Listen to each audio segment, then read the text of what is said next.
இப்ப எப்படி இருக்கு மாம்ஸ்? உளவி கூட்ட கலைச்சு விட்ட மாதிரி உயின்னு ஒரு சவுண்ட் தான் மாப்பிள்ள கேக்குது.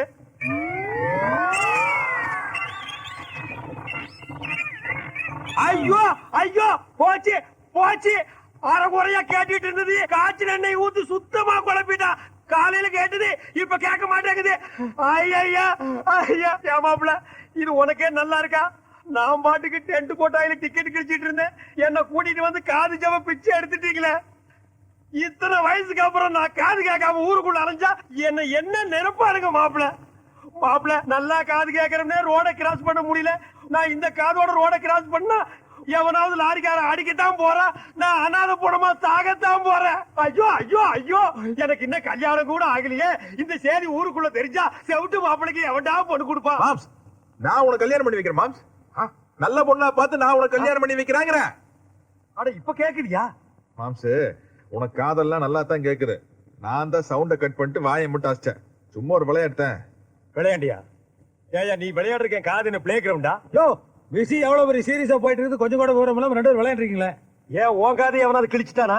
அது இல்லையா, நான் ஏற்கனவே சொல்லியிருக்கேன். என் முன்னாடி பயங்கரமானவ வில்லாதி வில்லி, அவகிட்ட ஜாக்கிரதையா இருக்கணும்னு கேட்டீங்களா? இப்ப பார் வக்கீல் நோட்டீஸ் அனுப்பிச்சிருக்காயா? யாருக்கு? உனக்கு தான் மாப்ள. உன்னையும் என் மகளையும் நிரந்தரமா பிரிக்கிறதுக்காக டைவர்ஸ் நோட்டீஸ் அனுப்பிச்சிருக்கா. அனுப்பிட்டு அதுக்காக நீ ஏன் எந்த குதிக்கிற? அந்த அம்மா ஒரு டைவர்ஸ் நோட்டீஸ் அனுப்புனா அந்த அம்மாவுக்கு நம்ம ஒரு டைவர்ஸ் நோட்டீஸ் அனுப்புவோம். எப்படி மாப்பிள்ள, நீ கட்டின தாலியை புடுங்கிறதுக்கு அந்த அம்மா அலைன்னு அலையல. அதே மாதிரி அவ கழுத்துல தொங்குற தாலியை நம்ம புடுங்குவோம். மாம்ஸ், அந்த அம்மா கழுத்துல இருக்கிற தாலியை நாம எப்படி மாம்ஸ் புடுங்க முடியும்? அட அவ புருஷன் நம்ம கிட்ட ஸ்ட்ராங்கா நிக்கிறானே. இந்த ஆளை வச்சு அந்த அம்மாவுக்கு ஒரு நோட்டீஸ் அனுப்புவோம். ஐயோ ஐயோ, ஏண்டா பிரிஞ்சு கிடக்கிற குடும்பத்தை ஒண்ணு சேர்த்து வைங்க. 2 பேர்த்தையும் ஊர்ல இருந்து கூட்டு வந்தா நானும் அவ்வளவு சந்தோஷமா குடும்பம் நடத்திட்டு இருக்கோம். எங்களை பிரிக்கலாம் பாக்குறீங்களா? அடச்சே, நீ என்ன சந்தோஷமா குடும்பம் நடத்தின? நாங்க தான் ஊருக்குள்ள வந்தோடனே உன்னை விசாரிச்சு பார்த்துமே. நீ ஒண்ணு இல்லையாம சும்மா அள்ள கட்டி அலைஞ்சிருக்கா மாப்பிள்ள. மாப்ள, ஏதோ அவ போட்டதை தின்னுட்டு வெள்ளை வெட்டி கட்டிட்டு கௌரவமா சுத்திட்டு இருக்கேன்.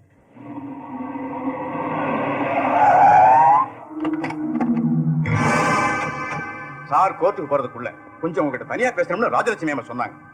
மொத்தமா பேசிக்கலாமா இல்ல தனியா பேசலாமா? சார் ரொம்ப டீசன்ட். தனியா தான் பேசுறாரு. வாங்க சார் போலாம். மாம்ஸ், நம்ம கிட்ட ஏதோ தனியா பேசணும்னு சொல்றாங்க. நீங்க போயிட்டு இருங்க, நான் பேசிட்டு வந்துடுறேன். மாப்பிள்ள, பேசுறது சவுண்டா பேசு, சத்தம் அங்க கேட்கணும். பாருங்க. உட்காருங்க.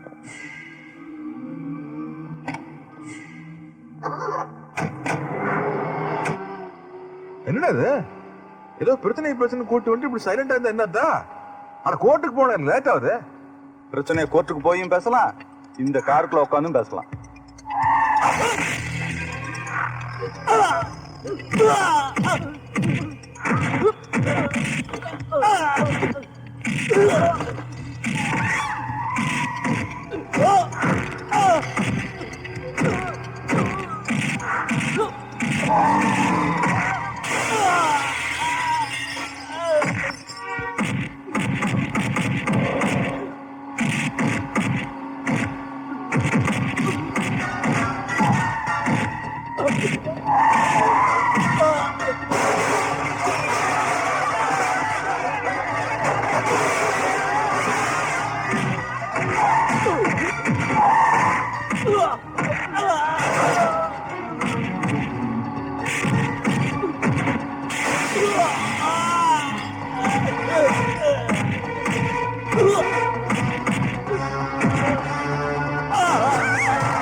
இதுக்கு முன்னால கோர்ட்டுக்கு வந்திருக்கிறியா? வந்திருக்கேன்.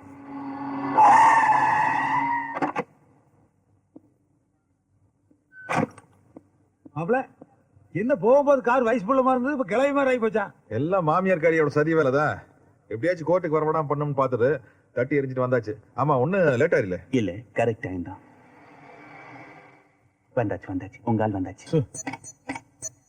யோ டாடி, கபி கபி. சும்மா இருங்கப்பா.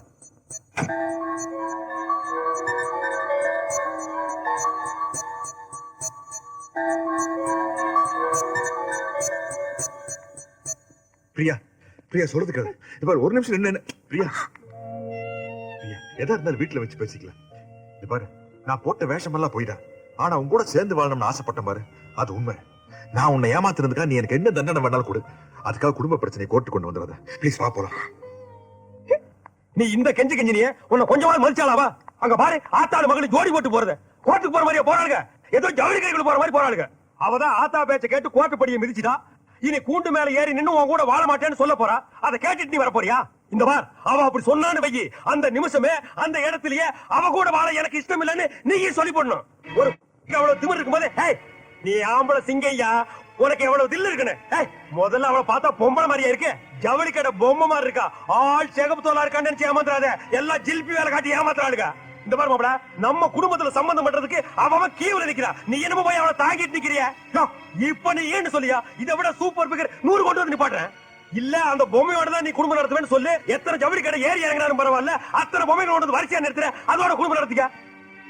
இன்னென்ன மாப்பிள, உங்க அப்பா தாத்த காலத்துல இருந்து ஒரு சின்ன பிரச்சனை கூட கோர்ட்டு போலீஸ் ஸ்டேஷன் போனதில்ல. நம்ம குடும்ப கௌரவம் தெரியாம இன்னைக்கு கூண்டுல ஏறி நாரா கிழிக்க போறா. அதை கேட்டு வர போறியா? போய் கேளு. எல்லாத்துக்கும் காரணம் இந்த தாடி தான். இவன் கவி கவி பாடுறதுக்காக நம்ம எல்லாரையும் கொண்டு வந்து களத்துல இறக்கிட்டான். இருடி, கோர்ட் முடியிட்டு உனக்கு கிளைமேக்ஸ் தான். யுவர் ஆனர், இது ஒரு கண்கட்டி வித்த மாதிரியான கேஸ். இதோ நிக்கிறாரு இவரு. தான் ஒரு பிசினஸ் மேன், மல்டி மில்லியனர்னு எக்கச்சக்கமான பொய்களை சொல்லி என் கிளைண்ட் பிரியாவை ஏமாத்தி கல்யாணம் பண்ணிக்கிட்டார். அது மட்டும் இல்ல, இவங்க அவர் ஆசைக்கு இணங்கலைங்கிறதுக்காக அவங்கள பலாத்காரப்படுத்தி அடிச்சு கொடுமைப்படுத்தி இருக்காரு. இதுக்கெல்லாம் மேலாக தேவி ராஜலட்சுமி அம்மாவோட அப்பாவி புருஷனை இவர் பக்கம் சேர்த்துக்கிட்டு அவங்களோட கோடிக்கணக்கான சொத்துக்களை அடையவும் திட்டமிட்டு இருக்காரு. இந்த 3 குற்றச்சாட்டுகளுக்காக இபிகோ 420, 470 மற்றும் 514 கீழ் இவருக்கு அதிகபட்ச தண்டனை வழங்கும்படி கேட்டுக்கொள்கிறேன். That's all your honour. I object your honour. அவங்கள ஏமாத்தி கல்யாணம் பண்ணதா சொன்னது உண்மை இல்ல. 2 பேரும் காதலிச்சு தான் கல்யாணம் பண்ணிருக்காங்க. ஒருத்தர் புரிஞ்சுக்கிட்டு ஒன்னா குடும்பம் நடத்திருக்காங்க. இதுல அவங்களை அடிச்சு கொடுமை பத்தினதா சொல்றது சுத்தப்பாய். ஏன் அவங்களே கேட்டு பாருங்க. பிரியா அவரு என்ன அடிச்சு கொடுமைப்படுத்தினாரா? ஐயோ, ஒரு ஆம்பளைய கோவமா அறிய தெரியாது. ஆமா பிரியா, என்ன ஆப்போசிட்ல ஆயிரம் நினைக்காத.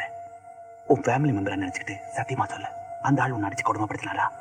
எஸ், அவர் என்ன அடிச்சாரு, கொடுமைப்படுத்தினாரு. எத்தனை தடவை சொல்றது?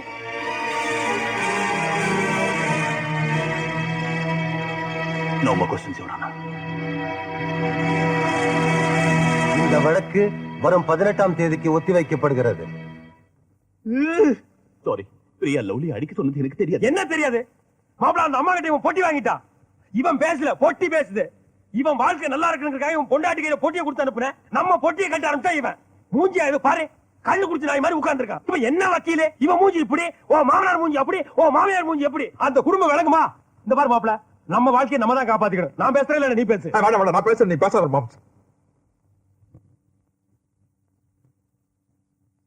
யுவர் ஆனர், என் கட்சிக்காரர் பிரியாவிற்கு இப்படிப்பட்ட கொடுமைக்கார புருஷனிடமிருந்து விவாகரத்து அளிக்கும்படி கேட்டுக்கொள்கிறேன். ஐ அப்ஜெக்ட் யுவர் ஆனர். சாமி ஐயா உட்காருங்க ஐயா, நீங்க உட்காருங்க ஐயா. இது என்னோட வாழ்க்கை பிரச்சனை, நான் பாத்துக்கிறேன். என்ன நான் காப்பாத்திக்கிறேன் சாமி. ஜட்ஜையா, அவங்களுக்கு என்னமோ என் கூட சேர்ந்து வாழ பிடிக்கலன்னு சொல்றாங்கல்ல, எனக்கு அவங்களோட சேர்ந்து வாழ பிடிக்கல. அதனால முதல்ல அவங்க கிட்ட இருந்து எனக்கு விவாகரத்து வாங்கி கொடுங்க. என்ன அப்புறம் எதிர்கட்சி வக்கீல் சொன்னாரு, நான் பணக்காரன்னு சொல்லி ஏமாத்தி அப்படின்னு. அதே நாங்க ஒண்ணு ஏமாத்துறீங்க. அவங்களுக்கு காரு, பங்களா, ஃபேக்டரி, லேட்டஸ்டா சொத்து இருந்தா எங்களுக்கு தோப்பு, துறவு, வாய்க்கா வரப்புன்னு அப்படி வில்லேஜ் டேபிள் வச்சிருக்கா. நாங்க ஒண்ணு அண்ணன் காவடி இல்ல, 3 தலைமுறைக்கு உட்கார்ந்து சாப்பிட முடியும். அப்புறம் இன்னொன்னு என்ன சொன்னீங்க? அந்த அம்மா மேடம் ராஜலட்சுமியோட அப்பாவி புருஷனை கைக்குள்ள போட்டுக்கிட்டு சொத்துக்களை எல்லாம் ஏமாத்தி அடிச்சுட்டு போயிடலாம்னு. இது பாருங்க ஜெயத்தையா, அவர் சொன்னாரு பாருங்க, அப்பாவி புருஷன். தட் இஸ் மை மாமனார். அது ஒண்ணு மட்டும்தான் உண்மை, மீதி எல்லாமே பொய். நீங்களே யோசிச்சு பாருங்க ஜெயத்தையா.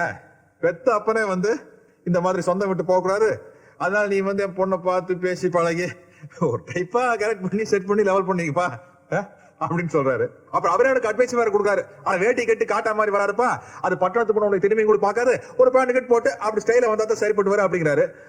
அவர் வந்து சொன்ன மாதிரியே வந்தேன், பார்த்தேன், பொண்ணு கண்ணுக்கு லட்சணமா இருக்குது. எங்க பாருங்க எப்படி எகிரி ஏகாந்தமா இருக்குது பாருங்க. மனசார காதல் செஞ்ச ஜெயா, அதுல எந்த விதமான மாற்றம் கிடையாது. சந்தோஷமா குடும்பம் நடத்தினா அதுலயும் எந்த விதமான மாற்றம் கிடையாது. இந்த கல்யாணமான பொண்ணுங்களுக்கு பிரச்சனைய மாமியார் உடமையெல்லாம் கிடையாது. அது அங்க ஒண்ணு இங்க ஒண்ணு அத்தி போத்த மாதிரி நடக்குது. பிரச்சனை என்னன்னா அந்த பொண்டாட்டிகளோட அம்மா தான். அவங்க கொடுக்குற ராங்கான அட்வைஸில் தான் அவங்க மனசுல குழப்பம் ஏற்படுது. அப்படி இப்ப அங்க குழப்பம் ஏற்படுத்தா நம்மளை விட்டு விலகி போறோம்னு ஆசைப்படுறாங்க. போகட்டு, நல்லா போகட்டு, போற இடத்துல உயிரோட இருக்கணும்ல. நாங்க வில்லேஜ் மாப்பிள்ளைன்னு தெரிஞ்சோன்னா அவங்களுக்கு நம்மளை பிடிக்காம போச்சு. அதனால அவங்க வயிற்றுக்குள்ள வளர என் புள்ளையும் பிடிக்காம போச்சு. குடும்ப டாக்டர் கிட்ட போயிருக்காங்க கருவை கலைக்கிறதுக்காக. டாக்டர் சொல்லிருக்காரு 4வது மாசத்துல கருவை கலைச்சோம்னா தாயோட உயிருக்கு ஆபத்துன்னு. அதுக்கு அந்த அம்மா ராஜலட்சுமி அம்மா சொல்லிருக்காங்க, பொண்ணு செத்தாலும் பரவாயில்ல, எனக்கு என் பிரஸ்டீஜ் தான் முக்கியம்னு. கஜையா, உங்களுக்கு சந்தேகம் வந்தா குடும்ப டாக்டர் கேட்டு பாருங்க. அவர் சொல்றதுல போய், அவர் சொல்றதுல போய், அவரை நம்பாதீங்க, அவரை நம்பாதீங்க. He's a cheat. அவரை நம்பாதீங்க.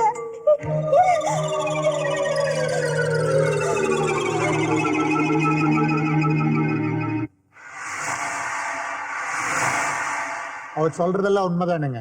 அந்த ராஜலட்சுமி அம்மாவோட ஃபேமிலி டாக்டருங்கிற முறையில 10 வருஷமா நான் அந்த அம்மாவோட பழகிட்டு இருக்கிறேனுங்க. 2 நாளைக்கு முன்னால பிரியாவை கூட்டிட்டு கிளினிக்கு வந்தாங்க. வந்து பிரியா வயித்துல வளர கருவை கலைச்சிருன்னு சொன்னாங்க. இந்த நேரத்துல கருவை கலைச்சா பிரியாவோட உயிருக்கே ஆபத்துன்னு அந்த அம்மாட்ட சொன்னானுங்க. அதுக்கு அந்த ராஜலட்சுமி அம்மா, என் மகளை விட என் பிரிஸ்டீஜ் தான் எனக்கு முக்கியம்னு சொன்னாங்க. இந்த நேரத்துல தான் அவர் வந்து என் பொண்டாட்டிக்கு ஏதாவதுன்னா உன்னை தொலைச்சு போடுன்னு மிரட்டினாருங்க. அப்புறம் நான் ட்ரீட்மெண்ட் அடுத்த வாரம் பண்றேன்னு சொல்லி தட்டி கழிச்சிட்டானுங்க. அதனாலதான் சொல்றேன் ஜெஜையா, என் பொண்டாட்டி என்னை விட்டு பிரிஞ்சு போகிறோம்னு நினைச்சா கூட அவ எங்க இருந்தாலும் நல்லா இருக்கணும்னு நினைக்கிறோம்னா. ஆனா பிரியா இப்ப இருக்கிற நிலைமையில அவங்க அம்மா கிட்ட இருந்தா அது அவளோட இருக்க ஆபத்து.